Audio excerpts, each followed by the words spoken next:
Hello everyone, and welcome to my YNR Daily Spoiler Channel. Breaking news. Daniel finally discovers the identity of Lily's kidnapper. YNR spoilers next week. A lamp flickers. A teacup cools untouched. Lily's phone lies face down on the table. A missed call from Daniel still showing. The front door has a faint scuff. A single muddy print on the welcome mat. There's a crooked impression on the couch cushion, like someone had been sitting, waiting. Primrose Diner, morning. Daniel sits rigid, glare distant. Friends and family cluster. Billy, Kane, Nate, Phyllis. Each face is a map of fear. Daniel's hands shake only when he drinks his coffee. He's been down this road before, with lies, with men who disappear, and he refuses to let Lily become a ghost. Daniel. Horse. She went for a walk. It was just supposed to be a walk. Billy. Trying to be steady. We called the police. We checked cameras. There's a gap. Kane. Analytical. There's always a gap. Someone knew when she'd be alone. That's not random. Phyllis is on the phone, furious. Nate is quietly pushing for patience and process. But Daniel's instinct is personal. It's intimate. He begins his own hunt. Script note. Keep these early scenes tight. The point is to sell the urgency and the intimacy of Daniel's panic. This is not just a procedural. It's someone trying to rescue the person he loves from being erased. Clues and red herrings. Lily's apartment, day. Detectives comb the apartment. Evidence tech lifts fingerprints. A neighbor's security camera shows Lily stepping out at 7:03 p.m. and then a shadowy figure jogging past the frame at 7:10 p.m. The figure's face is blurry, but the jacket has a distinctive stitched emblem. Daniel pores over the frame on his laptop, freezing and zooming, until he notices something others missed. A thread of red on the jacket's cuff that catches the light. Daniel. Pointing. Zoom. There. On the left sleeve. That's not a store brand. That stitch pattern, I've seen it. He sends screenshots to friends, then to a former client of his who once worked in fashion manufacturing. Within hours, a name returns.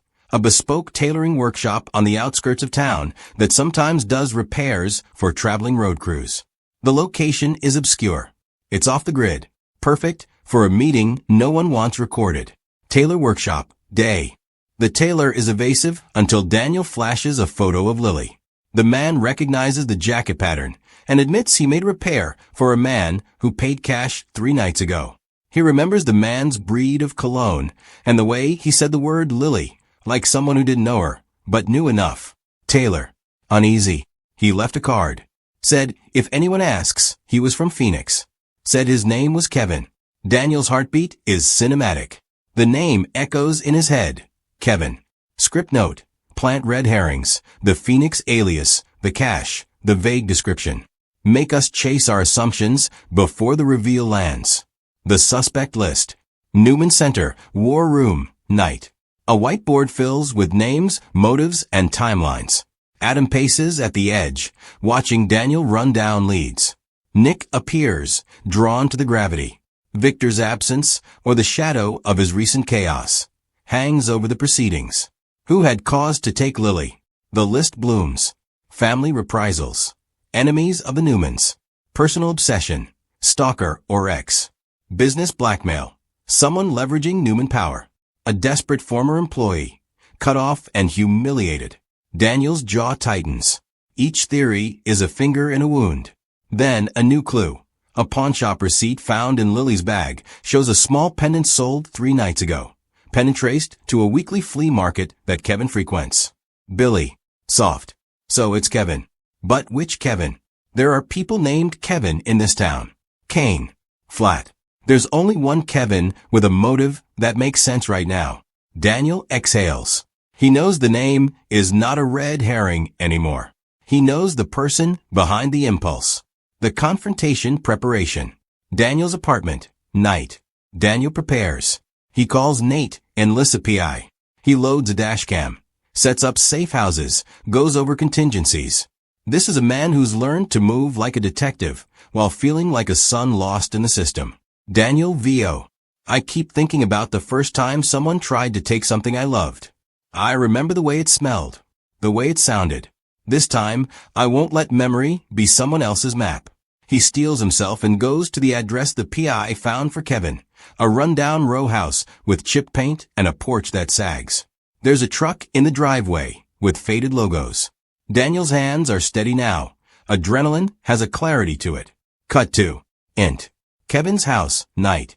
Kevin opens the door. He's older than Daniel remembered, wherein his face, fatigue in his eyes. But when Daniel asks about Lily, Kevin's expression fractures into something complicated. Kevin. Quiet. You're Daniel. You're not supposed to be here. Daniel. Cold. Where is she, Kevin? Kevin looks at Daniel like someone who's been caught in the headlights of his own life. He steps aside and allows entry. Kevin. Numb. She's okay. Mostly. I didn't mean. Daniel's hands clench. He hears a noise from a back room, muffled, but unmistakable. Lily coughing. The reveal room. Kevin's basement, night. Daniel storms down. The basement is a messy fortress, blankets, a locked supply closet, an old television. Lily sits on a low cot, a bruise along her temple, a blanket around her shoulders. The sight rips Daniel open. He kneels. Daniel. Broken. Lily. She looks up, exhausted and terrified, then relieved. The reunion is raw, not cinematic reconciliation, but a slow, tearing back of fear. Lily. Soft. You shouldn't have come, Dan. It was my fault. Daniel. Angry. Don't say that. Don't ever say that. Kevin still sits on a stool, hands trembling. He looks like a man who has decided to tell the truth because it is lighter than the alternative. Kevin. Voice small. I needed her help. I needed money. I thought if she knew what Victor did to my sister, she'd help me get him to listen. I never planned to keep her. The confession reverberates. Daniel's face is thunder. Daniel. Furious. You took her. You forced her. For what? For revenge? Kevin. Pleading. Not revenge. Exposure. He buried her the way he buries things. I wanted someone to see. I wanted someone to care. Lily's eyes, however, hold a quiet fury of their own. She shifts, steadier than either man expects. Lily. Cold. You were a coward, Kevin. You used me to get to someone you hate. You didn't care what you did to me. This is the pivot point, motive revealed, human cost real. The show pauses here to let the audience breathe with anger and sorrow. Choices and consequences. Newman Estate, night. Daniel brings Lily home. There's relief, and also a looming legal map. Do they call the police? Do they go public about Kevin's motive, Victor's involvement in Kevin's family tragedy? Or bury another truth to protect Lily's privacy? Victor's old enemies and allies circle in the background like vultures and saints. Adam watches Daniel and Lily's reunion from a distance, something unreadable in his face. Nick sits with Daniel, brotherly and grave. Nick. Hushed. You did the right thing, Dan. But there's more here. Kevin said Victor buried something. That's the heart of this. Daniel. Tired. Lily doesn't need to relive whatever he said. She needs safety. Justice can come later. This choice, care versus exposure, will inform the next string of episodes. The writers can choose whether to take the moral high ground or the tactical route. Police station, interview room, day. Kevin is in custody. He confesses, then retracts, then confesses again. He tells a story of being overlooked, of a sister whose complaint died in a drawer, and of a man whose empire made him feel small. The detectives are alternately sympathetic and procedural. Kevin's testimony is messy. An allegation that Victor covered up a construction accident years ago that affected Kevin's family, a name packed into a sentence, as if it could carry both accusation and sorrow. Michael, detective. You understand the seriousness of what you've done. Kidnapping is a felony. Kevin. Steady. I know. I thought if I put someone in front of him, he'd be forced to see. I thought the person would be me. I never meant for Lily.